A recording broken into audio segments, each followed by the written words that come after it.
Uh, Depression is, as a biology, first and foremost, depression is a disease. It's also not only is a disease, it can be a genetic disorder through traits that can be passed down through family members. Um, like that was stated in the video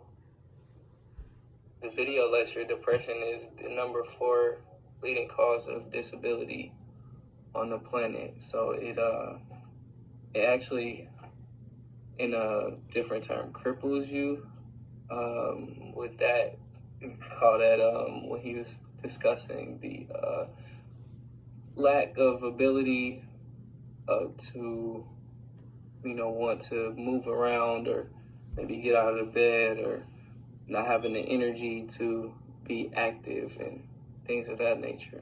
Also, there is brain chemistry that goes with it, hormones, and this could affect like nutrition and how you eat. With, as we talked about in class, with comfort foods, when you're more depressed, you're more likely to eat comfort foods, which are higher in carbs and fats and sugars and things of that nature.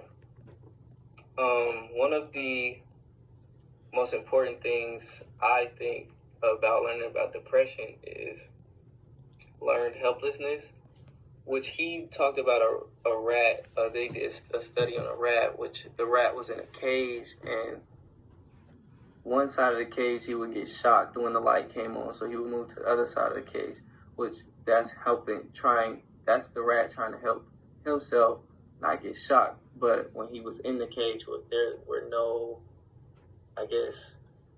sides to move back and forth to avoid the shocks, and he was just getting shocked. He learned this sense of learned helplessness, that no matter what he could do, that if he was in a cage, that he was going to get shocked regardless. So with depression, I feel like this comes in as when so many things start to happen, you start to feel that there is nothing you can do to control the situation. And this, can cause depression, which can cause learned helplessness, because you learn that, which is not true, but in the situation, no matter how big or how small, you become helpless over time. With that, there could be elevated glucocorticoid levels and problems with serotonin, dopamine, and other hormones like that, which dopamine is like our happy hormone or happy drug, or whatever you want to call it.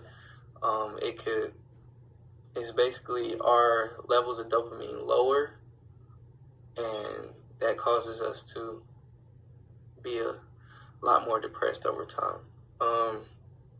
Psychological stressors of depression is lack of outlets, lack of control, lack of predictability, perception of things actually getting worse, and a lack of social support, which, like he said on the lecture, depression is just anger turned inward. So I feel like to help prevent depression, we could give more economic support to the topic, take the topic a lot more seriously than it is being taken. Excuse me. Because a lot of times we just have a sense of telling somebody that, hey, you'll get over it, and not giving them the support that they need. Or we could also teach them problem solving skills, like that could be with the learned helplessness. So you could kind of break the process of learned helplessness by teaching someone problem solving skills. Is when you feel that you can't do nothing about a situation, you'll learn these problem solving skills, and over time you can adapt those problem solving skills to your situation, which can lower depression over time. There's not any studies over that or anything, but I feel like that would be a good way to lower depression. And we can identify and support people at risk. We can look at all the symptoms of depression,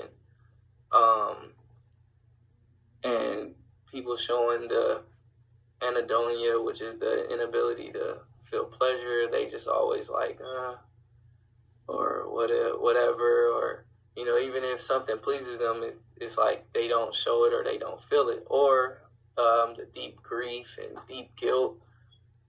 If we always see somebody down or nothing excites them. Also self-injury, if you see someone cutting themselves. You know, a lot of times people don't want to talk about these things, but they will talk about it to someone that they feel most comfortable talking about it with. A lot of the times, usually it's somebody that won't judge them. Social withdrawal, that's kind of hard because you do pull yourself away from a group of people. Like I said, sometimes when people are depressed, they're more likely to talk to someone who they know won't judge them or they know has been in their situation and could give them a little more insight.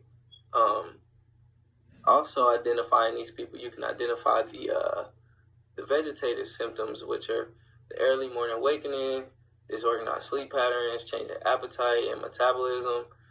You can notice these things by, I mean, you can ask a person, you know, do you wake up a lot earlier than usual when you feel like you're going through your depressive states, or if you feel depressed, is your sleeping a little off? I mean, this can also be done by studies, but if we don't have these studies, we can also like identify these people by the other symptoms that depression shows.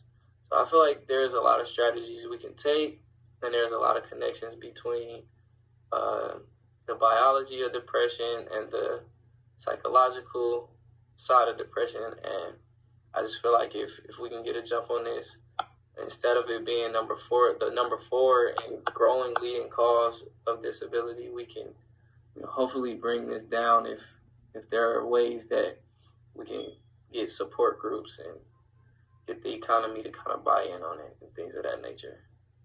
Thank you.